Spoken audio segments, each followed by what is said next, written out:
Prince William has shown discipline, loyalty, and a true commitment to service, all while dodging negative headlines and constant criticism from his own brother. How is he carrying on Queen Elizabeth's legacy and making her proud despite the drama? Stick around to find out.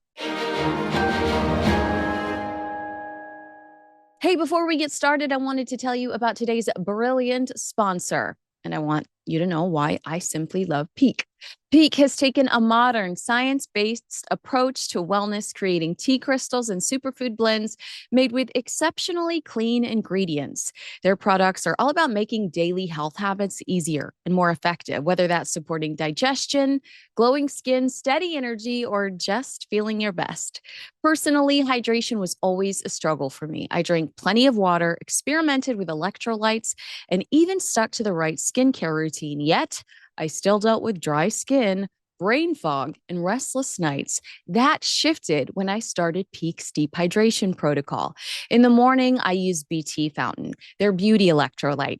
It keeps me hydrated from within, smooths my skin, gives me lasting energy. In the evening, I switch to RE Fountain, the calming electrolyte, which contains a gentle form of magnesium that eases tension and helps me get deep, restful sleep without feeling groggy the next day.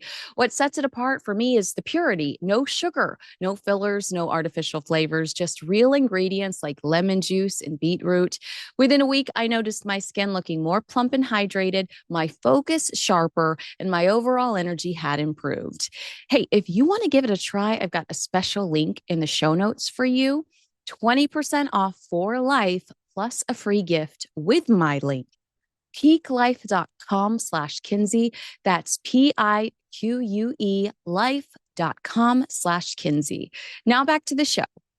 This week, Prince William is opening up about how much he still feels the presence of his late grandmother, Queen Elizabeth II, around Windsor Castle. It was such a sweet conversation with comedian Eugene Levy on his Reluctant Traveler program, where William admitted, "I do miss my grandmother and my grandfather. It's been quite a bit of change, particularly being in Windsor. For me, Windsor is her. She loved it here. She spent most of her time here." The Prince of Wales went on to say, "Showing you around today is very much a case of trying to make sure I'm doing it in a way she'd want you to see it." Windsor Castle was one of Queen Elizabeth's sanctuaries. She spent much of her childhood there, even sheltering there during World War II, and later called it home on weekends and throughout the pandemic. While Buckingham Palace was her girl boss office, Windsor was where she found peace with her horses and family. And it's where she now rests. For the Queen, Windsor wasn't just a residence, it was her heart. It's such a tender moment from Prince William honoring her memory. It's exactly the kind of thoughtfulness and vulnerability that Queen Elizabeth, I think she would be surprised by, but proud of. So, why the hateful attacks as of late? We laid out some of the theories and explanations in Monday's video. A rumored orchestrated campaign by the Sussex camp to elevate their own standing within the UK. Though it's not always the most admirable strategy, discrediting a rival is a fairly common tactic in both celebrity PR and politics. Keep in mind, Harry and Meghan worked with Genevieve Roth, the director of creative engagement for Hillary Clinton, and Sarah Latham, a senior advisor for Hillary Clinton's 2016 presidential campaign. As of early 2025, reports revealed that Harry and Meghan's Archwell-paid media consultant, Chior Craig, over $250,000 for strategic support. Craig previously worked for a research firm known for its work with Democratic campaigns. At the time, the payment sparked criticism and concerns over the foundation's political neutrality. However, I bring it to your attention because I believe there are not so subtle political style takedowns in action. The strategy works by casting doubt on an opponent's credibility, reputation, or character in order to create a contrast that makes the attacker appear stronger or more worthy. I see Harry's camp try to paint Prince William as angry, difficult, even mean. and balloon animal Harry as the joyful, free-spirited one. But he can never quite commit to this bit because there is always something for Harry to complain about that happened 10 years ago. In politics, this often takes the form of opposition research and negative campaigning, where highlighting an opponent's flaws or past mistakes becomes a way to command headlines and sway public opinion. Isn't it odd that work shy Will's headlines are recirculating, or new vague complaints from Team Harry about palace interference, the same complaints that dominated Spare?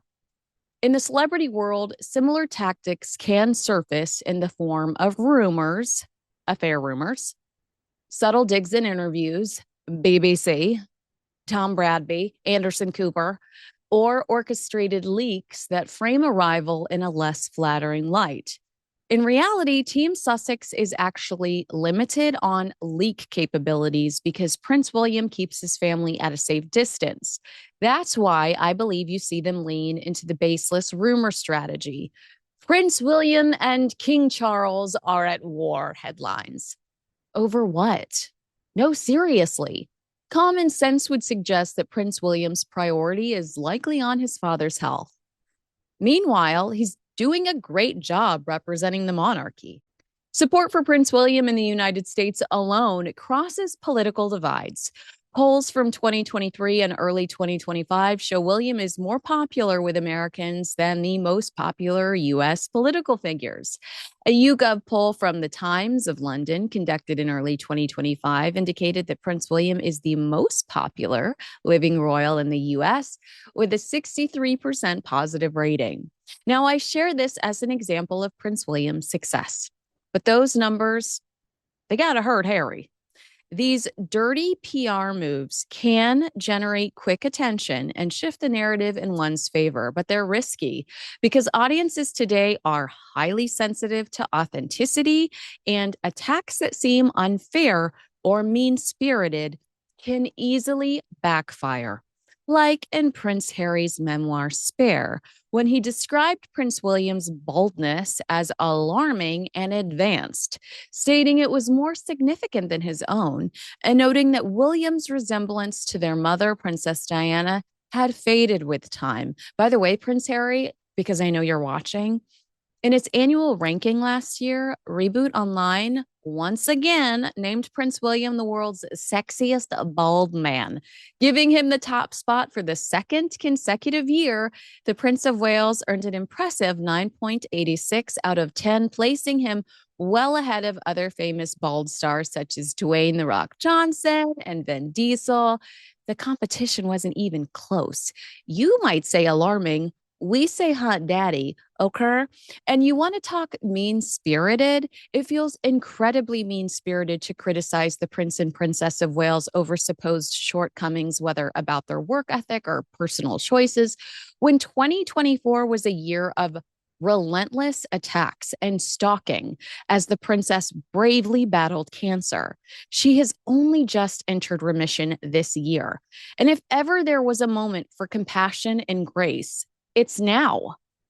In the long run, the most sustainable way to build a meaningful reputation comes from living a life of service, focusing on genuinely helping others rather than being consumed with self-promotion or self-obsession. In a Vanity Fair piece by Katie Nichol, she said the Queen's cousin, Lady Elizabeth Anson, told her that the Queen couldn't understand how Harry, who had loved his military career and been devoted to duty, could change the way he did. Anson stated that the Queen was hurt beyond belief and saddened by Prince Harry and Meghan Markle's decision to quit their royal duties. I'm sorry, but a participation trophy in New York and 4 days in the UK does not a life of service make. If I had to sum up Harry and Meghan's 2025 in 2 words, it wouldn't be slimy jam. Though tempting, it's self-serving. From relentless Instagram promotion to 2 painfully dull seasons of their so-called lifestyle series, it was a brand over substance year. The podcast? Forgettable. I almost did. Meghan chased money In 2025, the year of the snake, while Harry sidestepped messy scandals with African parks and the unraveling of his Senegale ties. And just when you thought it couldn't be worse, Vanity Fair, American Hustle, and The Hollywood Reporter delivered knockout blows with scathing takedowns. I always laugh at Archwell's vague mission statement: show up, do good. I mean, cue Harry's surf video. They made their mission statement vague so that no one can hold them accountable for doing so very little. But if you'd like a real example of consistency, showing up, doing good, Prince William continues his mental health advocacy, marking World Suicide Prevention Day in Wales last month. Years ago, he actually spoke about how no celebrities wanted to help him launch the original Heads Together mental health initiative, telling the World Economic Forum, this was back in 2019, there was this sort of elephant in the room, if you like, that had never been grappled. And it crossed between all the different sectors and all the different organizations that we were working with. And mental health was the thing. We realized no one was talking about it. No one wanted to talk about it, he said, of their decision to start the organization. What was very interesting from when we set up the campaign was that not one celebrity wanted to join us. Not one person wanted to be involved in the mental health campaign Heads Together. We rang out to all the people, a lot of people, and nobody before we started was interested in being a part of Heads Together because it was mental health. But look who pushed through and continues to show up. It's Prince William. And what about his wildlife conservation work? Prince William remains deeply engaged with United for Wildlife, which he co-founded and continues to champion in the fight against the illegal wildlife trade. In May of 2025, his commitment was underscored by the launch of a new docuseries in partnership with the organization and the Royal Foundation. He also maintains his long-standing role as royal patron of the Tusk Trust, a position he's held since 2005, where he regularly attends conservation awards, visits projects, and advocates for wildlife protection. More recently, he has supported initiatives such as a Ranger life insurance policy and renewed calls for climate action, further proof of his endearing dedication to conservation. Launching the Earthshot Prize in 2020 positioned him as a global leader in environmental innovation. Beyond his own service, he remains a strong advocate for members of the armed forces and first responders, and his diplomatic role has never been more on display, representing the crown abroad, including high-profile tours and state visits, underscoring his future as head of state. As part of her lifelong commitment to projecting stability and impartiality, Queen Elizabeth rarely commented publicly on negative events or criticism. Her communication strategy was one of calculated silence.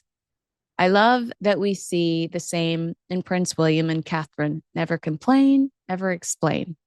Prince William's discipline, dedication, loyalty, tenacity, and likability reflect the very best of his grandmother, Queen Elizabeth. Through a life of service and unwavering commitment to others, he carries her values close to his heart, and one can easily imagine how proud she would be of him. If you admire Prince William, give this video a like, but all opinions are welcome here. Agree with me, disagree with me, let me know in the comments below.